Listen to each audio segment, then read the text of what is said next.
everyone. Welcome to another edition of the Athletes Hub. Mr. DJ Flex here with me today. Uh, DJ, the Ghana national team. I mean, listen, where do we start with the national team? I mean, the time of recording, Ghana have been knocked out of the AFCON tournament, and there's been a lot of sort of backlash towards the national team, and a lot of people giving their opinions and this, that, and the other. Really, I think looking at a nation who's had a rich history when it comes to African football and what they've achieved in the past, and the sort of the statements they've made at major tournaments over the years, how do you sort of look at the national team in 2024? How do you summarize it? Because everyone's giving their opinion. Everyone's saying, we've got to, I guess, destroy the whole thing and build up again. Some people are saying you've got to change the players. Like, how do you assess the national team in 2024? I mean, it's of course that, we're in a very bad place at the moment with the national team, losing to what we would call emerging nations. So for us, it's more that we need to rebuild, I would say, more from the grassroots level. And the reason why I say that, it's only because you have the proven fact that South Africa have a good, maybe 98% of their players, if not 100% of their players, all play within the Premier Division within South Africa. And with the Ghana national team, we only have but a few people, probably less than 20, 30%, that actually play in the Ghana Premier League. So I feel like we need to start there with Ghana football, whereas from the grassroots, from playing in the park, right the way into, a team in the Premier Division within the nation is where we need to, start the building process, and off the back of that, if we have a strong league, we would then also have strong managers to choose from to then go and manage the national team instead of, putting our hopes into managers that do have a decent track record, from various backgrounds into the national team, hoping things will just work. We saw that with England, when they built St. George's Park and invested heavily in, that infrastructure and, more money being spent at grassroots level where you get to get players like Jamie Vardy and others, So it's something that needs to be done. Whether they do it or not is another thing, because, I would say as Ghanaians, right, we have this thing inside us which is very laid back. That's just who we are by default. It's just laid back people. So I feel like we would be taking that laid back approach. We'll be angry now in the heat of it, but that's going to die off. Someone else is going to be in charge, and then the same perpetual cycle will happen all over again. That's kind of how I see it. Yeah, it's like you said, it's like a cycle. I know you mentioned laid back and whether they actually invest in facilities. And I was actually thinking about that because I think in Ghana, a lot of us do make noise when it comes to the failure of the national team. But when we assess the reasons why that's happened and why it always happens, I think you can take instances like, for example, the 2010 World Cup, where they were a kick away from the semi-final and didn't get through for different reasons, but everyone knows why. But again, I feel like we need to, as much as it's about the football aspect, like you mentioned, I feel like there needs to be a focus on sports. And as you said, bringing the grassroots through, bringing players locally who can potentially make a difference to the national team rather than looking at the foreign players who play around the world, really. But I also do have a view on that as well. I feel like as much as everyone said that we've got to get rid of, players who play in Europe and stuff like that, I also feel the reason why they're always called upon to represent the Ghana team is because a lot of them do have experience playing at the top level. Some of them do play for well-known clubs around Europe. And as a result of that, you would expect that in a tournament environment, they're going to flourish. But I think, as we spoke about this away from the podcast, if you look at the tournament itself, some of the goals that we conceded in some of these games were baffling to me. You look at, in particular, the first game against Cape Verde, last minute, 90th minute, there's a mix-up between the centre-back and the goalkeeper. You look at the last game against Mozambique, where we should have won that game, 2-0 up, and again, Afori makes a howler, concedes a corner, and we concede an equaliser in the 90th minute. So as much as it's down to the players, whether it's the local players or players who play in Africa or players who play in Europe.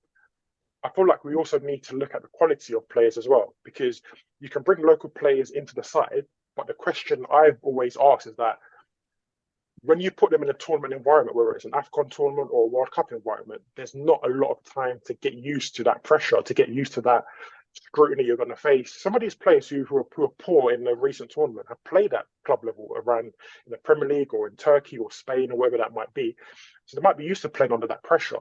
But when you put in a local player who's not had that exposure before, look at we're Ghana. We know the backlash that happens when Ghana fell in tournaments. But the question is, when you put a local player into that team, do you feel like they could flourish in that environment, or at the same time they could very well sort of sink as well because they're not used to that exposure, they're not used to that particular quality of play. So, I mean, what's your thoughts on that as well? I mean, it's interesting, right? Because you have players that, if they're on in a local league in whichever country, the African Cup of Nations is where you're actually going to try and display your talent. So I feel that you're probably going to play with less fear because if you are playing in a local league, your ambitions is to move to a stronger league somewhere else, right?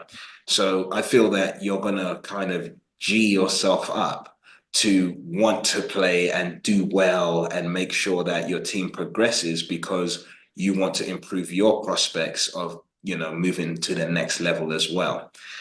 For example, the South African goalkeeper, I wouldn't be surprised if we don't see him somewhere in Europe because he's had a really, really good tournament. And then there's a few Cape Verdean players and then a few, from Mozambique and then a few from here and everywhere where they've played very, very well, for people that would be considered, not good enough, by whose standards, I don't know, right? But you can't then take players that, for example, play in the Premier League and for us, I feel like they don't want to get injured in the AFCON and then can't get back into their teams in the Premier Division. And even then, still, at what level are they playing in the Premier Division? Because if we was to take Jordan Ayew, for example, tell me the last time he was in any competition long enough to feel any pressure. Because Crystal Palace just don't do that. Yeah. Do you see what I mean?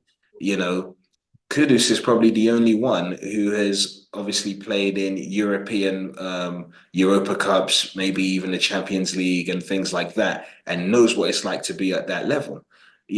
Everyone else is just not there.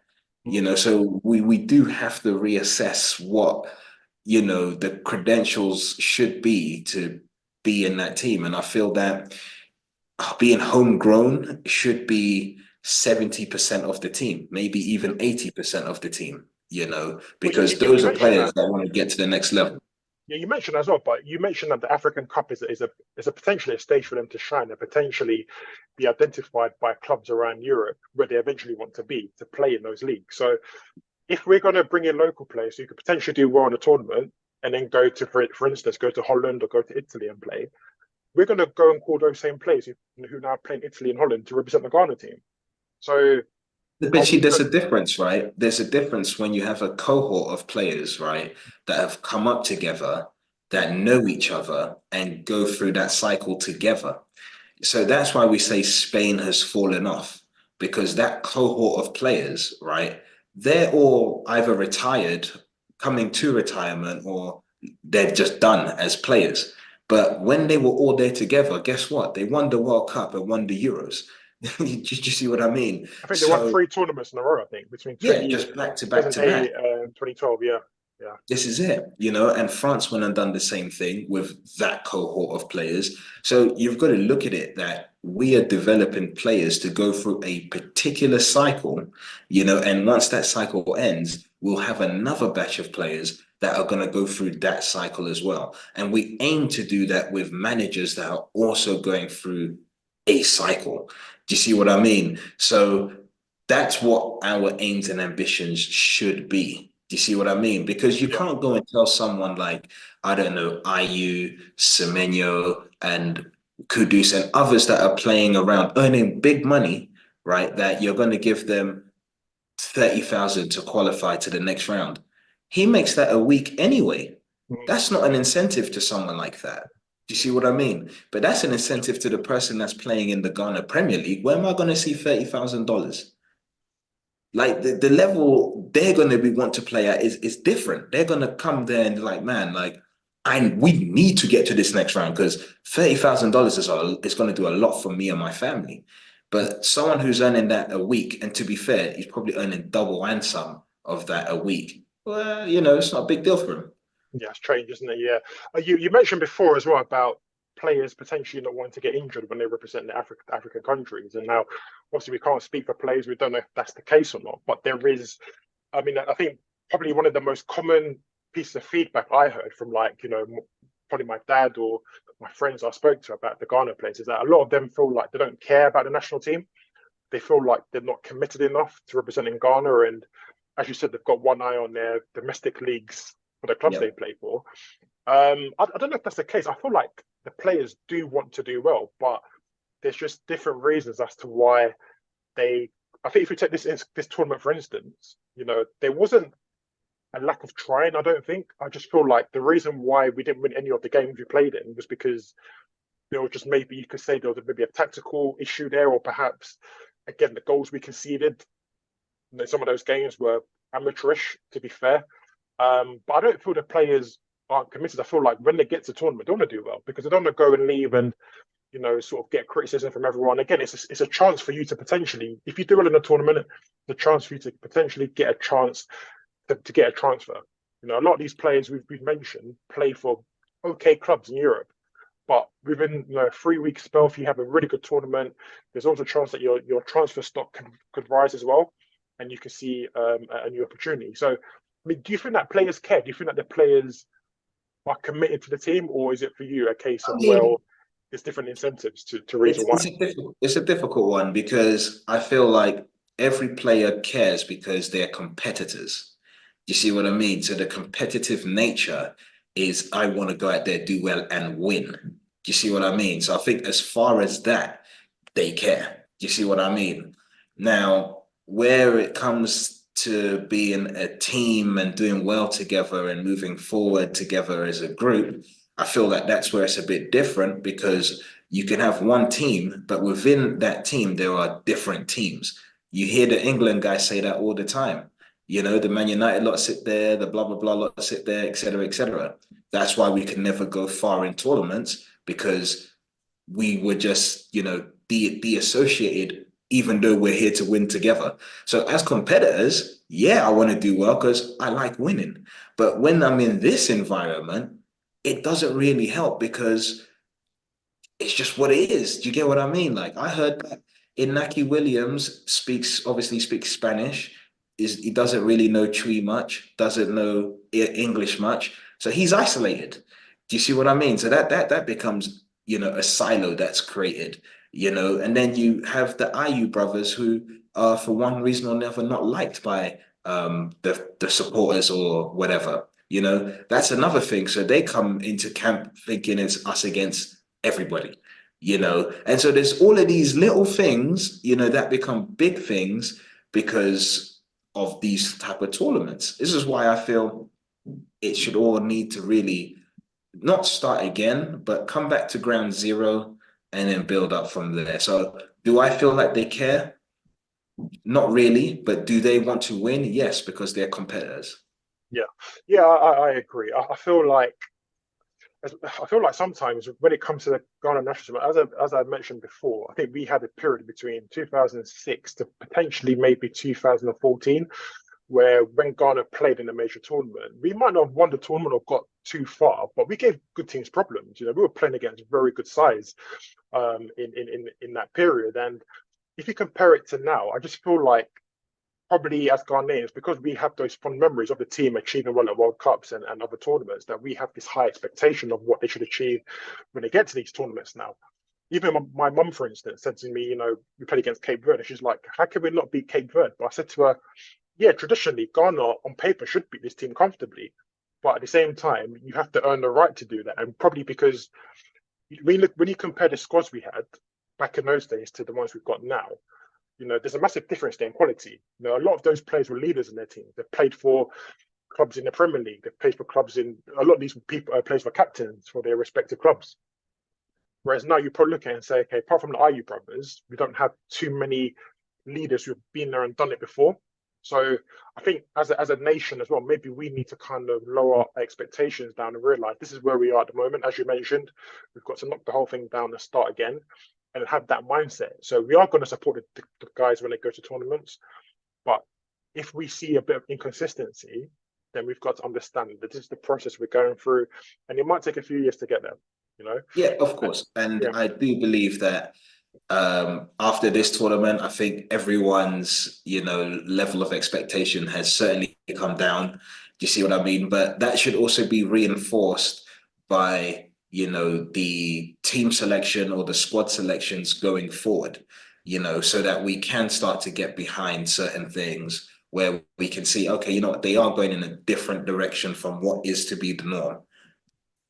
Go from there, yeah. So that brings me to the coach, Chris Hughton, who obviously lost his job after the tournament, and Ghana's tournament was cut short.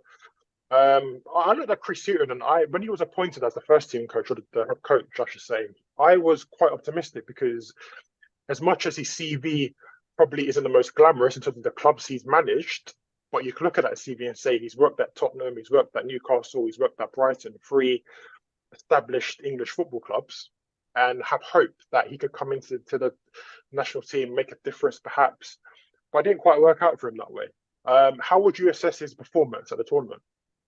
You know what? We're not privy to everything that's actually happened. We can only, make certain judgment calls based on how far the team went in the tournament, and then also from what we hear from various sources.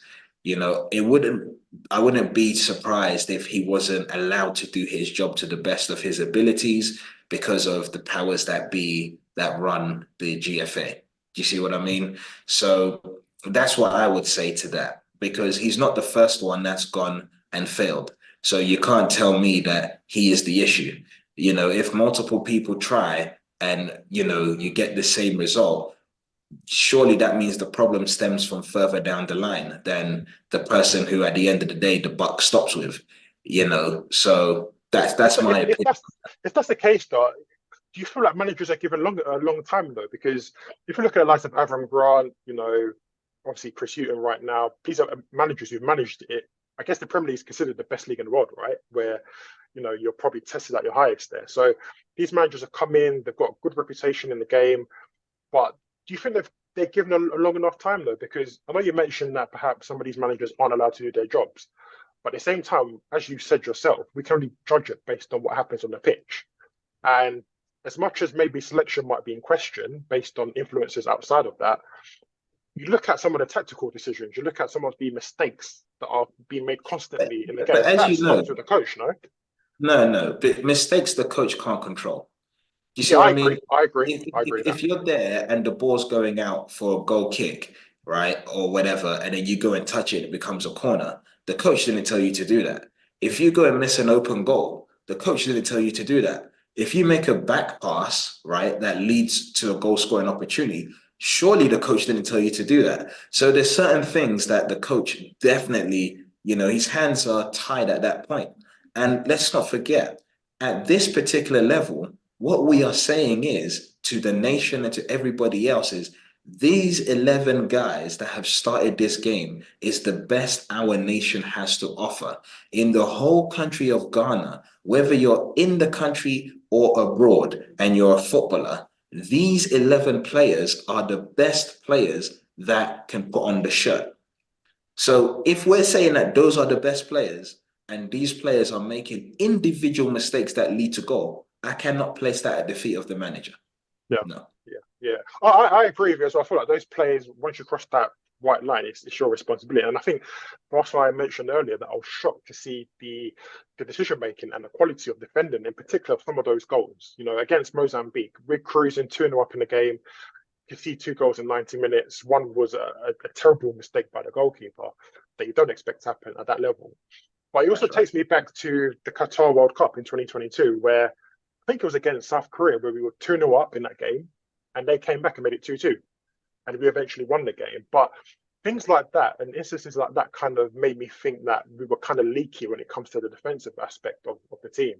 And I feel like in the first game against Cape Verde, we saw instances where Ghana were threatening going forward, but at the same time, the defensive capabilities were always in question for all three games, in my opinion, because to not win a single game in a tournament, for me, especially after leading in all three games, that was really disappointing to me, to be honest. So as much as I agree the manager can't take the whole blame, and I don't think he should, because I think, again, Chris Hughton and the likes of Avram Grant have proven that they're very capable managers.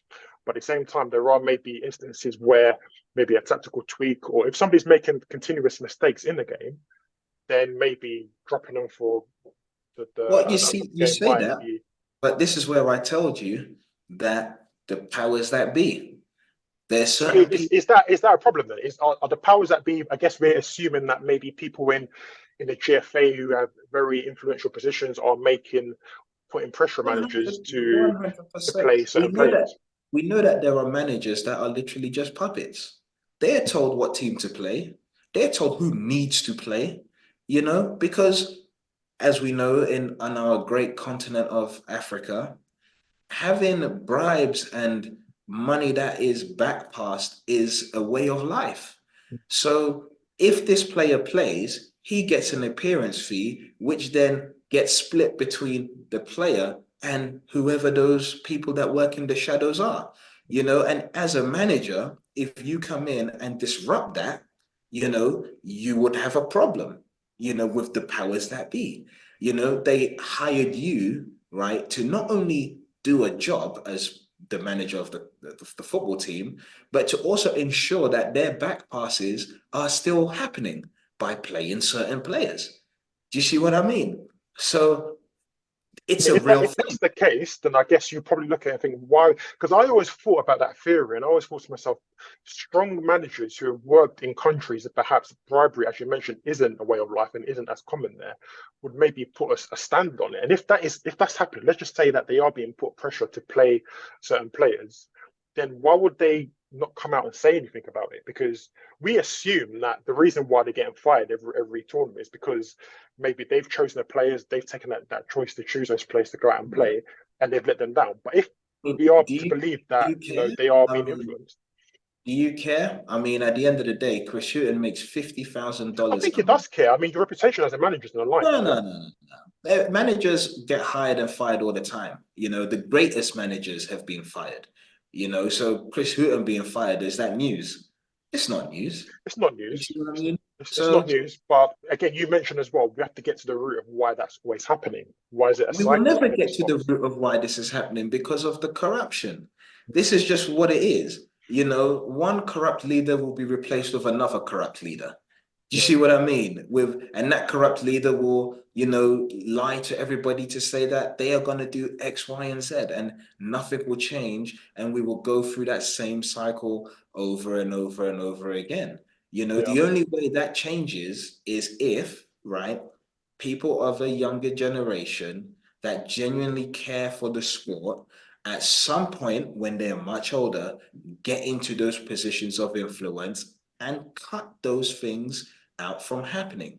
Do you see what I mean? But until then, this will be a way of life. Now, let's not just look at the football, right? I'll just quickly bring into the fact that in other arenas within politics in Ghana, this same stuff that you see on the pitch is happening in the workplaces.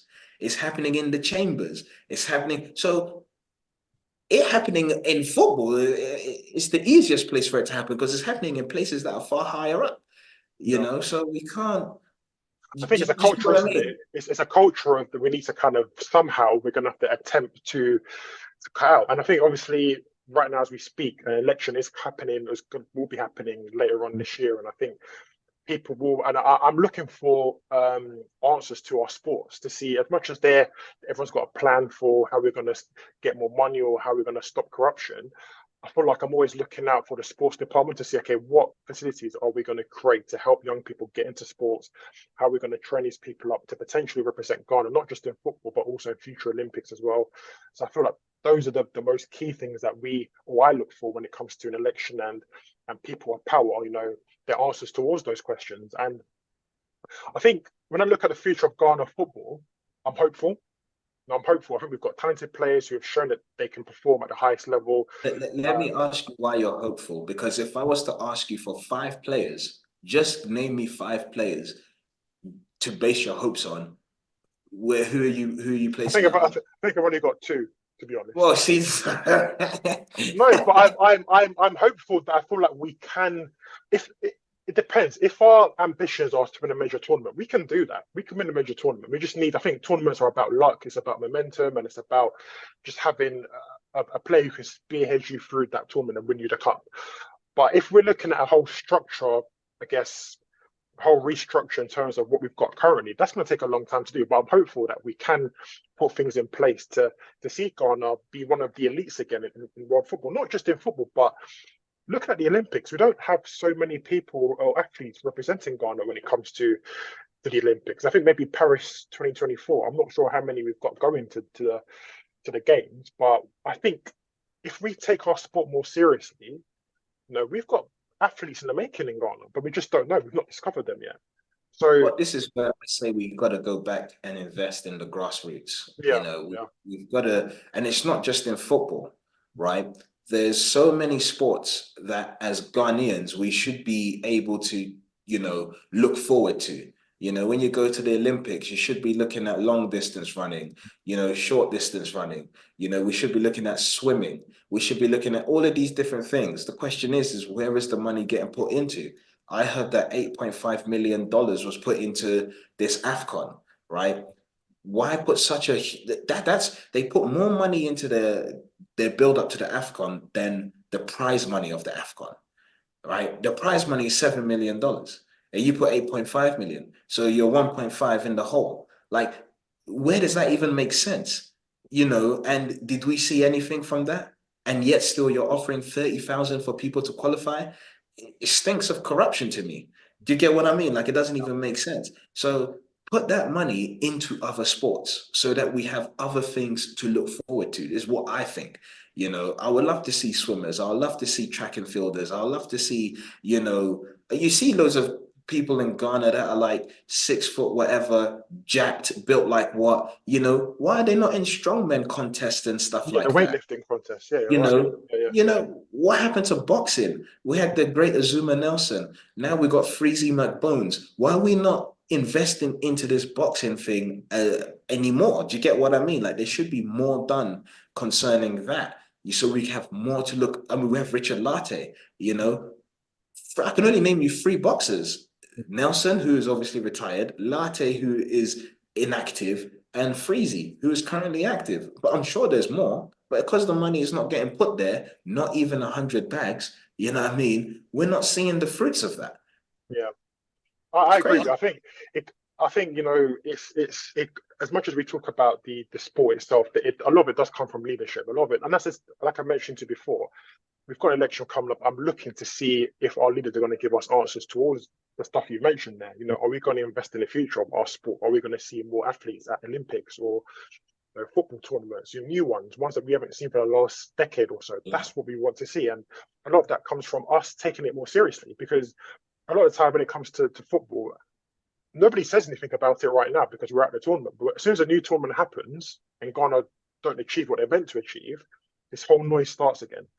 But I guess Yeah. the aim of the game is now is for us to put things in place that are going to, yes, we're going to have hiccups along the way, but at least now know that in 20 years' time, we're building this, and this, which will enable us to be more competitive and give people more opportunities. That's the whole point.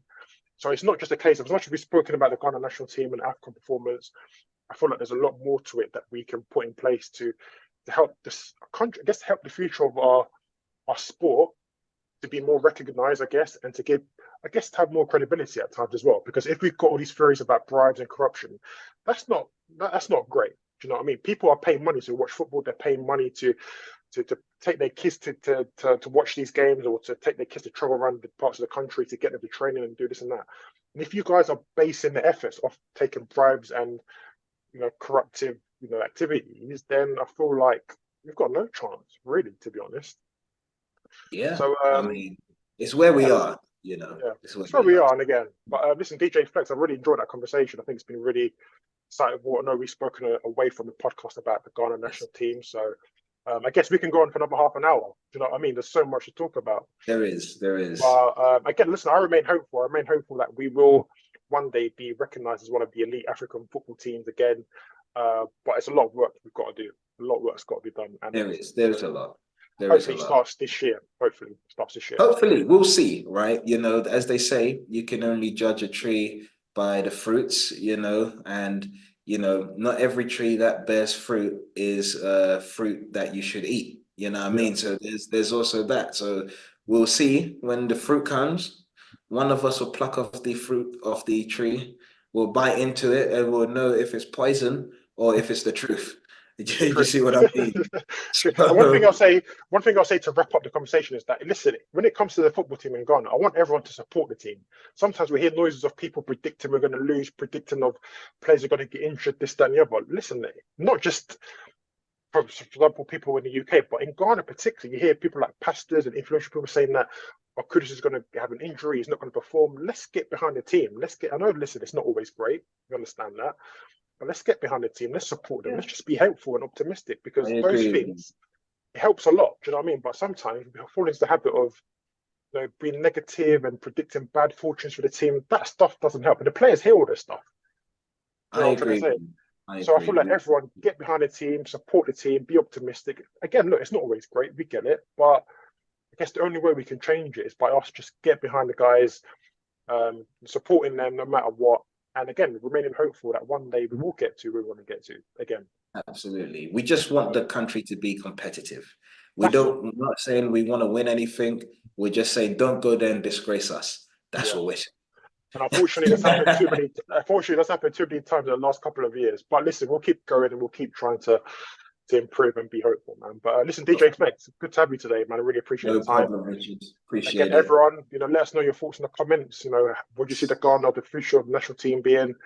What can they do to improve the sport in Ghana? Let us know in your comments. Don't forget to subscribe to the channel as well. There's more content coming your way. And DJ, good to see you. I appreciate it. Thank you very much, Richard. And to the viewing audience, we appreciate you. Thank you. Indeed. Take care, man.